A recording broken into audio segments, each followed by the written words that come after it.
मौसमियाती challenge से निमटने के लिए तरक्की पजीर ममालिक की ज़रूरियात 100 अरब डॉलर की यकीन दहानियों से कहीं ज़्यादा हैं। मौसमियाती तब्दीली के बायस सालाना तबाही और नुकसानात का तखमीना 400 अरब डॉलर है। 2030 तक कम से कम 6 ट्रिलियन डॉलर तरक्की पजीर ममालिक की ज़रूरियात को पूरा करने के लिए दरकार होंगे। निगरान वज़ीर आज़म अनवारुल हक काकड़ का आलमी बिरादरी को पैगाम। दुबई में जारी माहौलियाती तब्दीली से मुतालिक आलमी कॉन्फ्रेंस के ग्लोबल स्टॉक टेक और अमल दरामद से मुतालिक आला सतह गोल मेज कॉन्फ्रेंस से खिताब में कहा कि मौसमियाती तब्दीली एक बड़ा चैलेंज है जिससे मुतासरा तरक्की पजीर ममालिक को मुख्तलिफ मसाइल का सामना है। मौसमियाती तब्दीली से पानी की फराहमी और ज़राअत और इंसानी सेहत मुतासर हो रही है।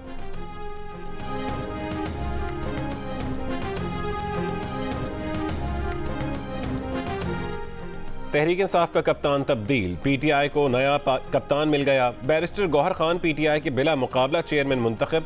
उमर अयूब मरकजी जनरल सेक्रेटरी, अली अमीन गंडापुर तहरीक इंसाफ खैबर पख्तूनख्वा और यास्मीन राशिद पंजाब की बिला मुकाबला सदर मुंतखब। सिंध से हलीम आदिल शेख और बलोचिस्तान से मुनीर अहमद बलोच और उनका पूरा पैनल बिला मुकाबला मुंतखब। Chief election commissioner PTI Niazullah Niazi का कहना है कि अकबर एस बाबर ने उनसे या उनकी टीम से कोई राबता नहीं किया। अकबर एस बाबर ने वीडियो बनाकर मीडिया पर जारी की जिसे मुस्तरद करते हैं। पीटीआई के नए चेयरमैन के बिला मुकाबला मुंतखब होने पर कारकुनों का जश्न।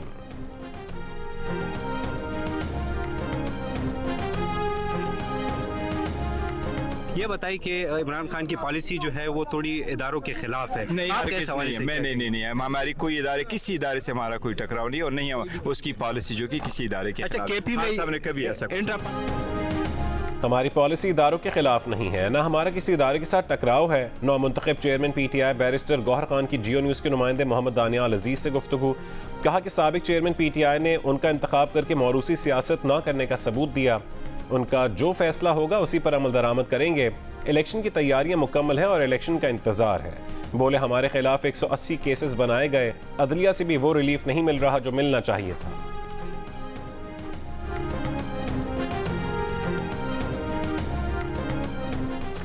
पीटीआई के बानी रुकन अकबर एस बाबर का पीटीआई के इंट्रा पार्टी इंतखाबात इलेक्शन कमीशन में चैलेंज करने का ऐलान।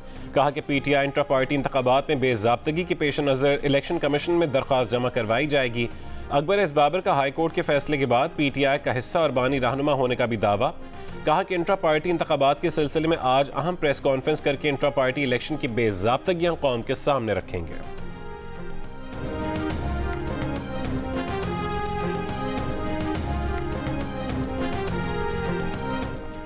पीटीआई इंटर पार्टी इलेक्शन में वोटर्स लिस्ट नहीं दी गई। अकबर एस बाबर को मुकाबला करने का पूरा मौका दिया जाना चाहिए था। पिलडाट के सरबरा अहमद बिलाल महबूब ने पीटीआई के इंटर पार्टी इंतखाबात को मुतनाज़िर करार दे दिया। जियो न्यूज़ से गुफ्तगू में कहा है कि सियासी जमातों के इंटर पार्टी इलेक्शन में शफाफियत नजर नहीं आती।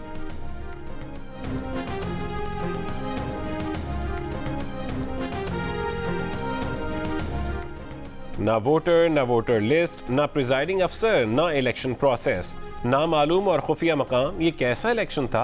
पाकिस्तान मुस्लिम लीग नून की तर्जुमान मरीम औरंगजेब ने चेयरमैन पीटीआई के इंतखाब को सिलेक्शन करार दे दिया।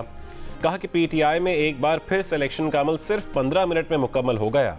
प्रेस रिलीज रोक कर अवाम, इलेक्शन कमीशन और पार्टी वर्कर्स की आंखों में मिट्टी डालने की कोशिश की गई।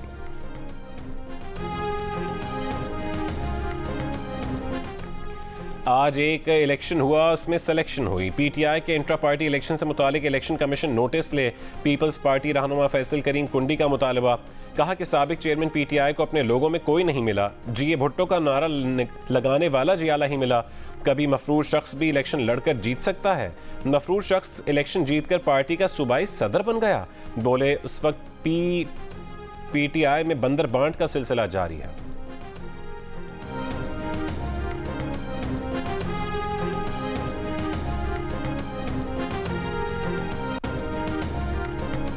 तहरीक इंसाफ के इंट्रा पार्टी इलेक्शन को मुस्तरद करते हैं। इस्तेकाम पाकिस्तान पार्टी के रहनुमा फयाजुल हसन चौहान का रद्द-ए-अमल। कहा कि जिस तरह आज तहरीक इंसाफ का इंट्रा पार्टी इलेक्शन हुआ, क्या पीटीआई वोटर्स उसको मानने के लिए तैयार हैं? इसी तरह 8 फरवरी को जनरल इलेक्शंस मुनक्किद होंगे तो क्या पीटीआई इलेक्शन को तस्लीम करेगी?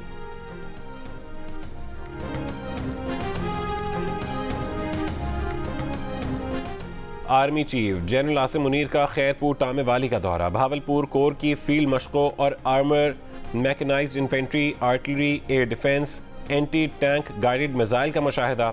मशक में हिस्सा लेने वाले जवानों से बातचीत। ISPR के मुताबिक आर्मी चीफ को फील्ड मशकों के बारे में ब्रीफिंग दी गई। मशकों का मकसद ऑपरेशनल माहौल में मुस्तकबिल के चैलेंजेस से निपटने के लिए महारत को बढ़ाना है। Army chief general Nasir Munir की जवानों को हर हाल में रिवायती जोश व जज्बे के साथ कौम की खिदमत करते रहने की हिदायत। कहा कि हम चैलेंजेस से बखूबी वाकिफ़ हैं, कौम की हिमायत से पाकिस्तान के दुश्मनों के किसी भी मज़मूम अज़ाइम को नाकाम बनाने के लिए तैयार हैं।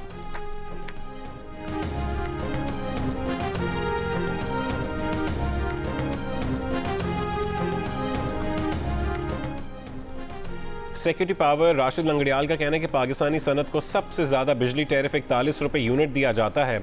सनत के लिए इतना ज़्यादा टैरिफ इलाकाई तौर पर गैर मुसाबकत पैदा कर रहा है। बिजली का ज़्यादा टैरिफ मुल्क में कारोबारी सरगर्मियों की राह में रुकावट है। गरीब सार्फिन को तकरीबन 900 अरब रुपये की सब्सिडी दी जाती है, जिसमें से सिर्फ 327 अरब रुपये बजट से मिलती है।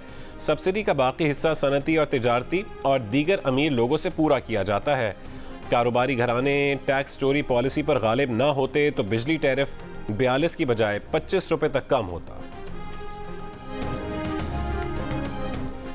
आलमी मौसमियाती कॉन्फ्रेंस COP28 दुबई में जारी है। मौसमियाती कॉन्फ्रेंस में 20 से ज़्यादा अक़वाम का जौहरी तवानाई का इस्तेमाल 3 गुना करने पर जोर।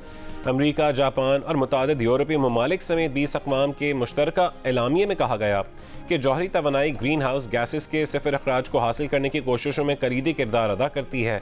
ग्रीन हाउस गैसेस के अखराज को सिफर करने के लिए जौहरी तवानाई का इस्तेमाल 3 गुना बढ़ा दिया जाना चाहिए।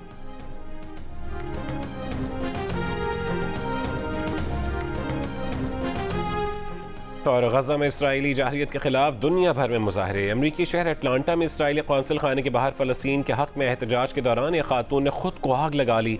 मौके पर मौजूद सिक्योरिटी गार्ड उन्हें रोकने की कोशिश में खुद भी जख्मी हो गया। न्यूयॉर्क में मैनहट्टन में बारिश के बावजूद मुजाहरा, फ़लस्तीनियों की हिमायत में नारे। वाशिंगटन DC में इसराइली सफारतखाने के बाहर मुजाहरा, गजा का मुहासरा ख़त्म करने का मुतालबा। फिनलैंड के दारुल हुकूमत हेलेंस्की में मुजाहिरीन का रेलवे स्टेशन पर मुजाहरा, फ्री फ्री पैलेस्टाइन के नारे।